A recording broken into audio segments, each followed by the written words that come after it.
Good evening, student. This is history class. I am Dr. Papi Chauhan. Today I am telling about the Cornwallis code. ये Cornwallis code क्या था? Lord Cornwallis के बारे में थोड़ा सा हम पहले बात कर लेते हैं।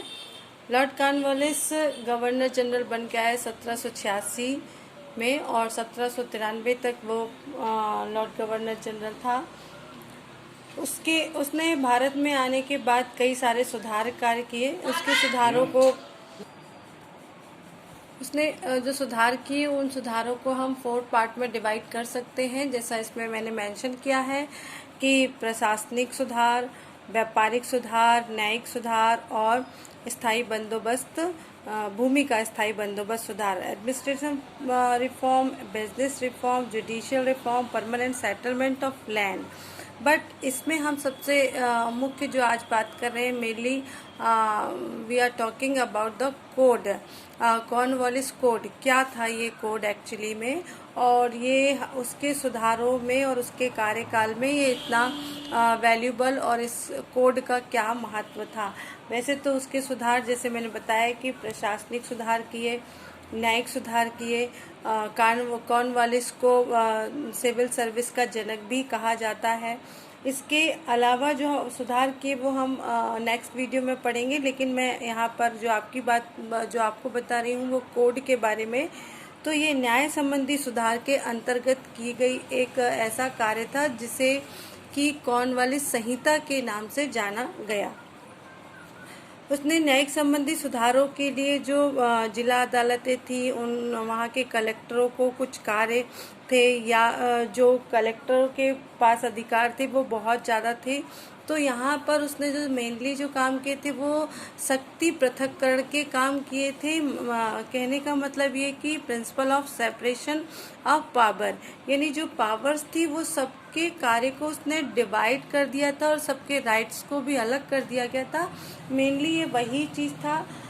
कॉर्नवालिस ने जो ये न्याय संबंधी कार्य किए थे, उसने सबसे पहले दीवानी कार्यों को न्यायाधीश के लिए, या कहना चाहिए जो न्यायाधीश होते थे वो केवल न्यायिक कार्य ही करते थे, उन्हें लगान वसूली या इनसे कोई संबंध नहीं होता था। लेकिन 1786 में एक संचालक मंडल ने आदेश निकाला कि मजिस्ट्रेट, कलेक्टर और जजों के कार्य जो हैं वो एक ही व्यक्ति के द्वारा किए जाएंगे। फिर जून 1787 में कॉर्नवालिस ने इन जो ये पद थे, मजिस्ट्रेट के, कलेक्टर के, जज के, ये सब तीनों पदों को मिलाकर एक कर दिया। और फिर 1793 में जो हम बात कर रहे हैं, यहाँ पे कोड की बात कर रहे हैं, ये भूमि का स्थायी बंदोबस्त करने के बाद जो टैक्स वसूल करने का काम था वो न्याय से अलग कर दिया गया, मतलब जज के अधिकार से अलग कर दिया गया। और कॉर्नवालिस ने दीवानी और फौजदारी अदालतों के कार्यों को बाकायदा कैटेगरीज कर दिया। दीवानी और फौजदारी जो अदालतें थी उन 4 भागों में विभाजित की गई। छोटी अदालतें, जिला दीवानी अदालतें, प्रांतीय दीवानी अदालतें, सदर दीवानी अदालतें। कॉर्नवालिस ने प्रशासकीय, न्यायिक और पुलिस, राजस्व के जितने भी इनसे संबंधित सुधार कार्य थे उन्हें अलग अलग कर दिया गया, और उन नियमों को अलग, इन कार्यों को अलग करने के लिए जो एक नियम बनाया गया था और जो एक कहना चाहिए नियमावली तैयार की गई थी, उसे ही संहिता के रूप में जाना गया। तो ये जो शक्ति पृथक्करण का जो सिद्धांत था वो हमारे सामने कॉर्नवालिस कोड के रूप में आता है। तो जो पहले जो कार्य चल रहे थे या जो थे वो कॉर्नवालिस के शासन काल में, जैसे मैं बता रही हूँ कि 1784 से 93 में न्याय व्यवस्था में बहुत सारे परिवर्तन किए गए। फिर 1787 में जिला अदालतों को फिर से कलेक्टर के अधीन कर दिया गया था। ढाका, पटना और मुर्शिदाबाद के जो 3 डिस्ट्रिक्ट थे, ये हमेशा कहना चाहिए अपवाद बने रहते थे। कलेक्टरों को मजिस्ट्रेटों की शक्तियाँ प्रदान की गई थी, और कुछ सीमा तक वे कुछ आपराधिक मामले या कुछ ऐसे मैटर को निपटाते थे। फिर अधिक महत्वपूर्ण जो मुकदमे या जो केस होते थे उनका भी ऑब्जर्वेशन करते थे, फौजदारी अदालतों में उनका होता था। और सदर निजामत अदालत होती थी। कलेक्टर जो था वो रेवेन्यू से संबंधित मैटर में कोई निर्णय नहीं ले सकता था। फिर रेवेन्यू के जो मुकदमे होते थे वो रेवेन्यू एक काउंसिल होती थी, उन्हें सौंप दिए गए थे। इसके बाद जिला फौजदारी अदालतों को समाप्त कर दिया गया और उनके स्थान पर कलकत्ता, ढाका, मुर्शिदाबाद तथा पटना में बाकायदा जो न्यायालय होते थे वो एक सर्किट कोर्ट बनाया गया था। वो कंटिन्यू दौरा करते थे और इन न्यायालयों में कंपनी के 2 सर्वेंट या एम्प्लॉय होते थे और विधिक विशेषज्ञ यानी लॉज के स्पेशलिस्ट या उसके विशेषज्ञ बैठते थे। वो अपने राइट्स के अनुसार, अपने क्षेत्र अधिकार के अनुसार वर्ष में 2 बार या साल में 2 बार सारे इलाके का दौरा या टूर करते थे और कलेक्टर तथा मजिस्ट्रेटों की शक्तियों को बढ़ा दिया गया।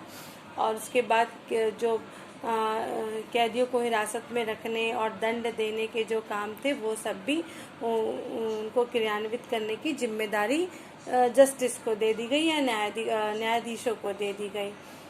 और जो ये कोड थी, इस कोड के अंतर्गत जो हम जिसे कॉर्नवालिस संहिता कहते हैं वो लागू जो किया गया वो 1793 में लागू की गई है संहिता। इसमें कलेक्टर को सभी जो भी थे न्यायिक और दंडात्मक कार्यों से मुक्त कर दिया गया।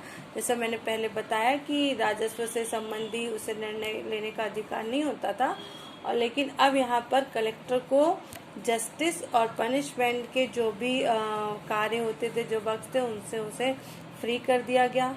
इस काम के लिए अलग से एक जज अपॉइंट किया गया। फिर जितने भी डिस्ट्रिक्ट होते थे उनको सेपरेट करके उनके रेवेन्यू के लिए एक अलग ऑफिस और रेवेन्यू काउंसिल और साथ में फिर जस्टिस के लिए या न्याय के लिए शक्तियाँ जो थी उसकी समाप्त कर दी गई, रेवेन्यू वाले अलग कर दिए गए।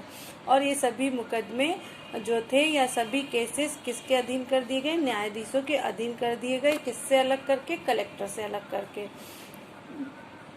उस समय 23 डिस्ट्रिक्ट कोर्ट और थे, जिसमें पटना, ढाका, मुर्शिदाबाद में 3 जो डिस्ट्रिक्ट कोर्ट थे या नगर न्यायालय थे। अब उसे लोअर स्तर पर या लोअर कंडीशन में अनेक न्यायालय स्थापित कर दिए गए। पहले ये 3 थे, अब बाद में और लोअर कंडीशन में या लोअर स्टेटस में भी स्टैब्लिश कर दिया गया। सबसे नीचे का जो न्यायालय था वो मुंसिफ का था, जो कि 50 रुपए तक के मैटर्स को या केस को लेकर डिसीजन लेता था।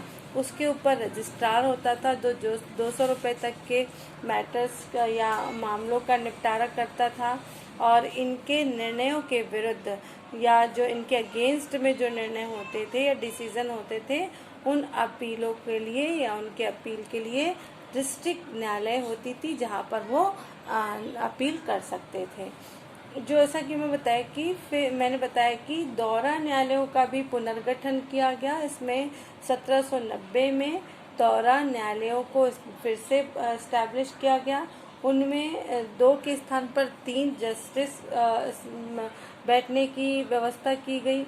उनके जो कार्य क्षेत्र थे, जो उनका एरिया था, वो और बढ़ा दिया गया। अब वह अपने काम के अतिरिक्त जिला न्यायालयों के निर्णय के विरुद्ध भी अपील सुनने लगे। इस प्रकार से जो कॉर्नवालिस की जो व्यवस्था थी वो न्याय से संबंधित व्यवस्था उसने स्थापित की। इसके अंतर्गत जिले को का जो पूरा प्रशासन था वो 2 अधिकारियों में बांट दिया गया। जैसा पहले एक था कलेक्टर जो राजस्व का काम देखता था, दूसरा जज जो न्याय से संबंधित एवं दंडाधीश या जो मजिस्ट्रेट थे वो दोनों ये कार्य देखते थे। कॉर्नवालिस की व्यवस्था में ये सबसे बड़ी बात थी कि उसने भारतीयों को उत्तरदायित्व के पदों से अलग कर दिया। ये कॉर्नवालिस के सुधारों की सबसे बड़ा दोष था। इसमें सारे जो पद रखे गए वो सारे के सारे अंग्रेज अधिकारी या अंग्रेज व्यक्ति होते थे। इसमें से कोई भी बड़े पद पर किसी भी भारतीय को नहीं रखा गया था। तो स्टूडेंट्स आई थिंक कि ये समराइज हो गया होगा आप लोगों को कि कॉर्नवालिस कोड क्या था। It is totally based on separation of the principle और पावर, कहना चाहिए कि principle of separation of power totally पृथक्करण के सिद्धांत पर आधारित था। शक्तियों का पृथक्करण हुआ था। कलेक्टर की शक्तियां अलग थी और मजिस्ट्रेट और जज की शक्तियों को अलग कर दिया गया था। इसके पहले तक एक ही व्यक्ति ये सारे कार्य को देखता था, वही राजस्व का, वही न्याय से संबंधित सारे कार्यों को देखता था। बट कॉर्नवालिस ने ये शक्ति पृथक्करण का सिद्धांत बनाया और न्याय तथा रेवेन्यू से रिलेटेड जो भी डिसीजन थे या जो भी मामले थे वो अलग अलग कर दिए गए। तो आई थिंक आप लोगों को ये समझ में भी आएगा और शायद पसंद भी आए। और आप लोगों को कोई भी क्वेरीज है तो प्लीज़ कमेंट्स करें, शेयर करें। Thank you.